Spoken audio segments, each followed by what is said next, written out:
حضرت عائشہ بنت ابو بکر رسول اللہ صلی اللہ علیہ وآلہ وسلم کی زوجہ ہیں۔ آپ کو ام المومنین کے خطاب سے یاد کیا جاتا ہے۔ آپ کی کنیت عبداللہ ہے۔ عرب میں کنیت اشراف کی شرافت کا نشان تھا، اور چونکہ حضرت عائشہ کی کوئی اولاد نہ تھی اس لیے کنیت بھی نہ تھی۔ ایک بار رسول اللہ سے عذرائے حسرت عرض کرنے لگیں کہ اور خواتین نے تو اپنی سابقہ اولادوں کے نام پر اپنی اپنی کنیت رکھ لی، میں اپنی کنیت کس کے نام پر رکھوں؟ تو آپ صلی اللہ علیہ وآلہ وسلم نے فرمایا، اپنے بھانجے عبداللہ کے نام پر، جو آپ کی بہن اسماء بنت ابو بکر کے بیٹے تھے۔ رسول اللہ کے بعد خلفائے راشدین کے دور میں آپ کی شخصیت بہت نمایاں نظر آتی ہے۔ آپ رسول اللہ کی وفات کے بعد 47 سال حیات رہیں، اور یہ تمام وہ عرصہ ہے جس میں ابتدائی مسلم فتوحات ہوئیں، مختلف مملکت اسلامیہ میں داخل ہوئے۔ علم الحدیث میں ابو ہریرہ رضی اللہ کی روایات کے بعد سب سے زیادہ روایات حدیث کا ذخیرہ آپ سے ہی روایت کیا گیا ہے۔ آپ عہد نبوی اور عہد خلفائے راشدین کی عینی شاہد بھی تھیں۔ آپ کے مناقب اور فضائل کثیر ہیں، جس سے آپ کی عظمت اور شان مسلم خواتین پر نمایاں ہے۔ آپ کے والد حضرت ابو بکر صدیق ہیں، جو سب سے پہلے اسلام لائے، اور ان کا انتقال 63 سال کی عمر میں ہوا۔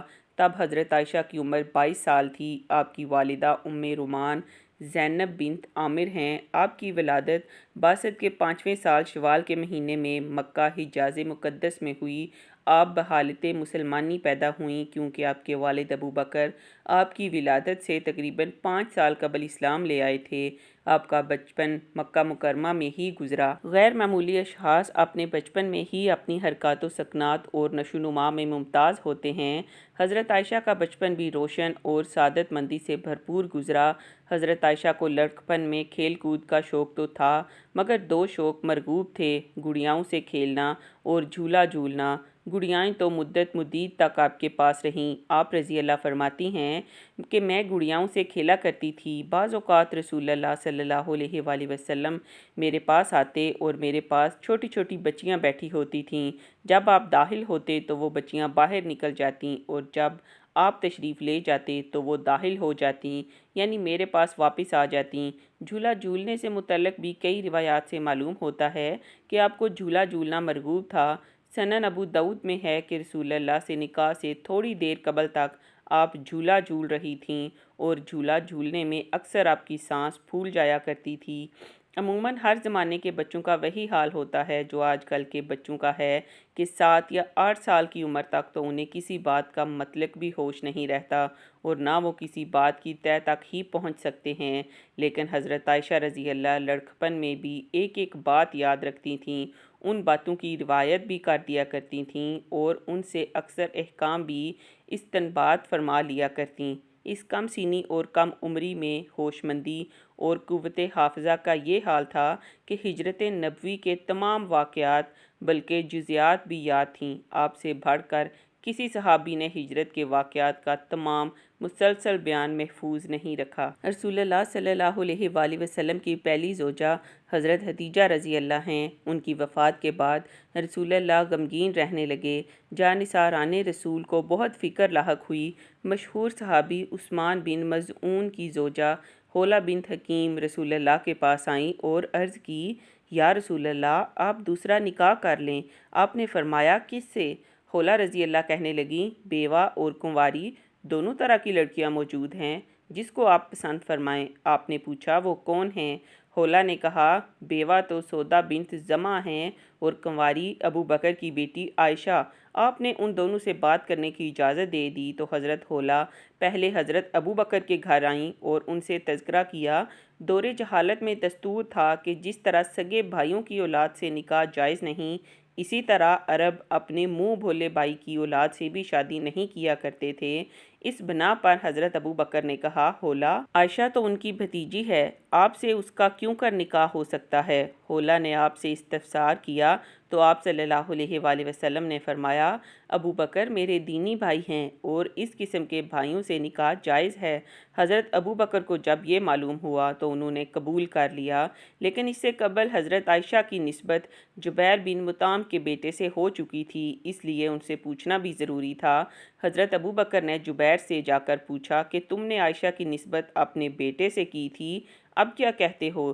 جبیر نے اپنی بیوی سے پوچھا۔ جبیر کا خاندان ابھی اسلام سے آشنا نہیں ہوا تھا۔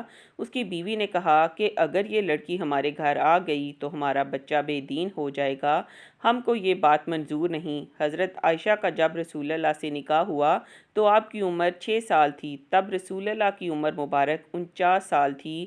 یہ ہجرت نبوی سے 3 سال قبل کا واقعہ ہے۔ آپ کا مہر 500 درہم تھا۔ آپ کی رخصتی ہجرت کے پہلے سال عمل میں آئی۔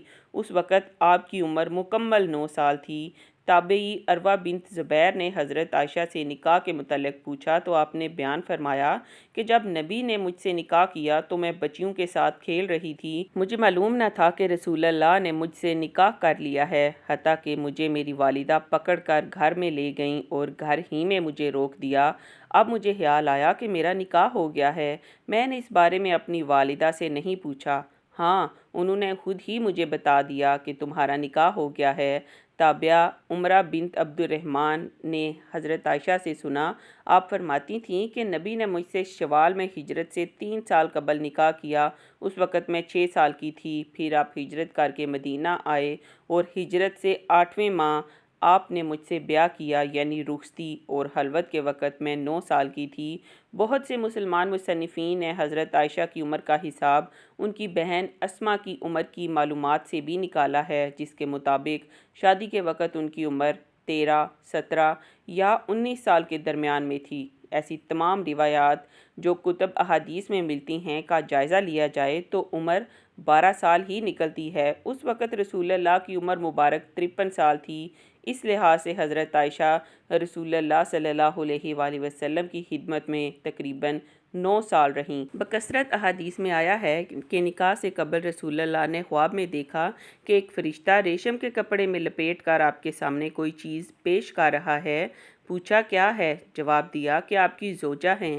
آپ نے کھول کر دیکھا تو عائشہ تھیں۔ آپ فرماتی ہیں کہ رسول اللہ نے مجھ سے فرمایا، میں تم کو 2 بار خواب میں دیکھ چکا ہوں۔ میں نے دیکھا کہ ایک شخص ریشمی کپڑے میں تم کو میرے پاس لایا ہے اور کہہ رہا ہے یہ آپ کی اہلیہ ہیں، ان کا پردہ اٹھا کر دیکھیے۔ میں نے پردہ اٹھا کر دیکھا تو تم تھیں۔ میں نے کہا اگر یہ اللہ کے پاس سے ہے تو اللہ اسے ضرور نافذ فرما دے گا۔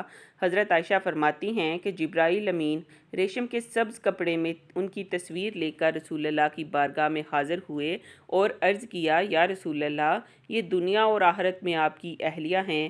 کم سنی کی شادی کے حوالے سے سید سلیمان ندوی کہتے ہیں، کم سنی کی اس شادی کا اصل منشا نبوت اور خلافت کے درمیان میں تعلقات کی مضبوطی تھی۔ ایک تو عرب کی گرم آب و ہوا میں خواتین کی غیر معمولی نشوونما کی طبعی صلاحیت موجود ہے۔ بہرحال اس کم سنی میں آپ کا حضرت عائشہ کو اپنی زوجیت میں قبول کرنا اس بات کی صریح دلیل ہے کہ لڑکپن سے ان میں نشوونما، ذکاوت، جودت ذہن اور نکتہ رسی کے آثار نمایاں تھے۔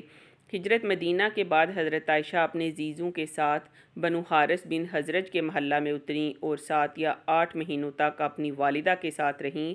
اکثر مہاجرین کو مدینہ کی آب و ہوا منافق نہ آئی اور متعدد اشخاص بیمار پڑ گئے۔ حضرت ابوبکر بھی سخت بیمار ہوئے اور حضرت عائشہ اپنے والد کی تیمارداری میں مصروف رہیں۔ بعد ازاں آپ بھی بخار میں مبتلا ہو گئیں۔ مرض کی شدت کا یہ حال تھا کہ آپ کے سر کے تمام بال گر گئے۔ کچھ مدت بعد آپ صحت مند ہوئیں تو حضرت ابوبکر نے رسول اللہ سے کہا، یا رسول اللہ، آپ اپنی اہلیہ کو رخصت کیوں نہیں کرا لیتے؟ اس میں کیا رکاوٹ ہے؟ مراد یہ تھا کہ آپ اپنی زوجہ اپنے گھر کیوں نہیں بلوا لیتے؟ آپ نے فرمایا، اس وقت میرے پاس مہر ادا کرنے کے لیے رقم موجود نہیں۔ یہ سن کر حضرت ابوبکر نے آپ کو 500 درہم دیے۔ رسول اللہ نے یہ تمام رقم حضرت عائشہ کو بھجوا دی اور اس طرح آپ کی رخصتی عمل میں آئی۔ یہ واقعہ خود حضرت عائشہ سے مروی ہے، جسے ابن سعد نے طبقات میں نقل کر دیا ہے۔ آپ فرماتی ہیں کہ میں اپنے اس حجرے کے دروازے پر جبرائیل امین کو گھوڑے پر سوار دیکھا اور رسول اللہ آپ سے چھپکے باتیں کر رہے تھے۔ پھر جب آپ اندر تشریف لائی تو میں نے پوچھا، یا رسول اللہ، یہ کون تھے جن سے آپ چھپکے باتیں کر رہے تھے؟ تو آپ صلی اللہ علیہ وآلہ وسلم نے فرمایا، کیا تم نے انہیں دیکھا تھا؟ میں بولی، جی۔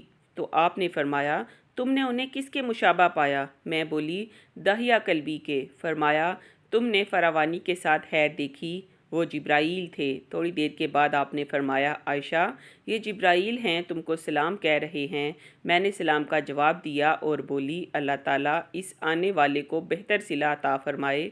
رسول اللہ نے مدینہ میں واقع مسجد نبوی سے ملحقہ حضرت عائشہ کے حجرے میں وفات پائی۔ حضرت عائشہ کی عمر مبارک اس وقت 18 سال تھی اور رسول اللہ کی وفات کے بعد 46 یا 47 سال بقید حیات رہیں۔ اس تمام عرصے میں آپ کی شخصیت نمایاں نظر آتی ہے۔ کبھی آپ لوگوں کو مناسک حج کی تعلیم دیتی نظر آتی ہیں اور کبھی آپ عبادات اور ایمانیات کے متعلق تعلیم دیتی ہیں اور کبھی آپ رسول اللہ کی حیات اقدس کے روشن پہلو بیان فرماتی ہیں۔